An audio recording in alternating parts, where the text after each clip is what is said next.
दोस्तों गिर के जंगलों में पाए जाने वाले एशियाटिक लॉयन एशिया में पाए जाने वाले इकलौती लायन की स्पीसीज है। पर क्या होगा एशियाटिक लॉयन का मुकाबला साउथ चाइना में रहने वाले साउथ चाइनीज टाइगर से हो जाए तो? आज की इस वीडियो में हम इन दोनों के बारे में कई सारी जानकारियां जानेंगे और देखेंगे इन दोनों में कौन ज्यादा ताकतवर है। ऐतिहासिक रूप से मिडिल ईस्ट से नॉर्थ इंडिया तक पाए जाने वाले शेरों को एशियाटिक लॉयन कहते हैं। एशियाटिक लॉयन अपने अफ्रीकन कजन से 1,86,000 साल से लेकर 1,28,000 साल पहले अलग हुए थे। एवोल्यूशन की वजह से इनमें कई ऐसे फीचर डेवलप हुए जो उन्हें आज के अफ्रीकन लॉयन से अलग बनाते हैं। मेल एशियाटिक लॉयन के सिर के ऊपर बाल कुछ कम होते हैं, जिसकी वजह से इनके कान हमेशा दिखाई देते हैं। इनके पूंछ का गुच्छा अफ्रीकन से ज्यादा मोटा और घना होता है। साथ ही इनके पेट के नीचे चमड़े का एक फोल्ड होता है जो अफ्रीकन में बिल्कुल नहीं होता है। एशियाटिक लॉयन जंगल में आमतौर पर 15 से 18 साल तक जीते हैं। मेल एशियाटिक लॉयन 2 या 3 के झुंड में रहते हैं और शिकार करते हैं, और फीमेल के झुंड ज्यादा बड़े और ताकतवर होते हैं, जिनमें 10 से 12 फीमेल होती हैं। एशियाटिक लॉयन अपने अफ्रीकन कजन से छोटे होते हैं। एक मेल एशियाटिक लॉयन का वजन 160 से लेकर 190 किलो तक होता है। साथ ही इनकी लंबाई 6.5 से लेकर 9 फीट तक होती है, जबकि एक फीमेल का वजन 100 से लेकर 130 किलो तक होता है और लंबाई 4.6 से लेकर 5.7 फीट तक होती है। एशियाटिक लॉयन लगभग 80 किलोमीटर पर आवर की स्पीड से दौड़ सकते हैं। साथ ही इनके पास 7 इंच लंबे कैनाइन टूथ होते हैं और इनका बाइट फोर्स 600 PSI तक होता है। एशियाटिक लॉयन ज्यादातर चीतल, सांभर, वाइल्ड बोर और पालतू पशुओं का शिकार करते हैं।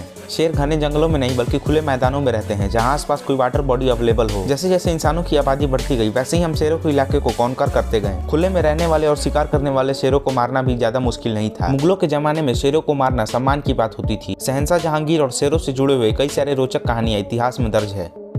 पर हालात बदतर तब हुए जब भारत में ब्रिटिश रूल आया। ब्रिटिश रूल के समय शेरों का अंधाधुंध शिकार उनके स्किन के लिए किया गया, जिस वजह से जंगल के ये राजा खत्म होने वाले। भारत में शेरों की घटती आबादी को देखते हुए जूनागढ़ के नवाब महावत खान ने पहली बार अपनी जमीन पर शेरों के शिकार पर रोक लगा दिया। जहां पूरे एशिया से शेर खत्म होते जा रहे थे, वहीं 20वीं सदी के शुरुआत तक भारत में केवल 12 एशियाटिक लॉयन बचे थे। जूनागढ़ के नवाबों ने अपने चहीते शेरों की रक्षा भारत की आजादी तक जारी रखा। आज भी गिर के जंगलों में एशियाटिक लॉयन जिंदा बचे हैं, तो इसका बहुत बड़ा श्रेय जूनागढ़ के नवाबों को जाता है। भारत की आजादी के बाद गिर को नेशनल पार्क घोषित कर दिया गया और शेरों को सबसे कड़ी लेवल की सुरक्षा प्रदान की गई। इसी वजह से गिर के जंगलों में आज 600 से भी ज्यादा शेर हैं। पर अब जैसे जैसे शेरों की आबादी बढ़ती जा रही है, वैसे वैसे आसपास के गांव और कस्बों से उनकी झड़प भी बढ़ती जा रही है। इसीलिए अब कुछ शेरों को दूसरे जंगलों में ट्रांसफर किया जा रहा है। मध्य प्रदेश के कुनो नेशनल पार्क को एशियाटिक लॉयन के लिए तैयार किया जा रहा है। ये तो हमने एशियाटिक लॉयन के बारे में बात की, अब हम साउथ चाइना टाइगर के बारे में जानते हैं। साउथ चाइना टाइगर की सबसे रेयर स्पीसीज में से एक है। कई रिपोर्ट के हिसाब से पिछले 25 साल में इन टाइगर के फुटप्रिंट भी नहीं देखे गए हैं। साथ ही इंटरनेट पे इन टाइगर के बारे में बहुत कम इन्फॉर्मेशन और वीडियो अवेलेबल है। साउथ चाइना टाइगर एशिया के मेनलैंड में पाए जाने वाले टाइगर की सबसे छोटी स्पीसीज है। एक मेल साउथ चाइना टाइगर का वजन 130 से लेकर 175 किलो तक होता है, जबकि इनकी लेंथ 2.3 से लेकर 2.6 मीटर तक होती है। जबकि एक फीमेल का वजन 100 से लेकर 115 किलो तक होता है, वहीं इनकी लेंथ 2.2 से लेकर 2.4 मीटर तक होती है। साउथ चाइना टाइगर का कलर बाकी टाइगर से ज्यादा येलोइश दिखता है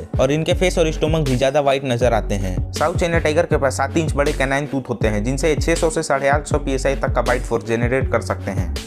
साउथ चाइना टाइगर लगभग 65 किलोमीटर पर आवर की स्पीड से दौड़ सकते हैं। South China tiger mainly hog, deer, wild boar और मंट जैक का शिकार करते हैं। 1950 के समय चाइना में 4000 से भी अधिक साउथ चाइनीज टाइगर थे, पर ये टाइगर गवर्नमेंट के एंटी पेस्ट कैंपेन का टारगेट बन गए। इसके बाद टाइगर का अंधाधुंध शिकार किया गया। साथ ही चाइना में डिफोरेस्टेशन भी बहुत बड़े स्तर पर हुआ, जिसकी वजह से 1982 आते आते वर्ल्ड में केवल 250 से 200 टाइगर बचे थे। फिर जब दोबारा सर्वे 1987 में हुआ, तो उससे पता चला कि चाइना में केवल 30 से 40 साउथ चाइना टाइगर बचे हैं। आज चाइना के वाइल्ड में लगभग ना के बराबर साउथ चाइनीज टाइगर बचे हैं, और अब चाइना में टाइगर को रीवाइल्ड करने की बहुत सारी कोशिशें की जा रही हैं। ये तो हमने इन दोनों के बारे में बहुत सारी जानकारी ली। अब हम इनके फाइट के बारे में बात करें तो ये दोनों ही जानवर एक दूसरे को बहुत कड़ी टक्कर देंगे। जहां लायन के पास साइज और स्पीड का एडवांटेज है, वहीं टाइगर के पास बाइट फोर्स और हंटिंग एक्सपीरियंस का एडवांटेज है।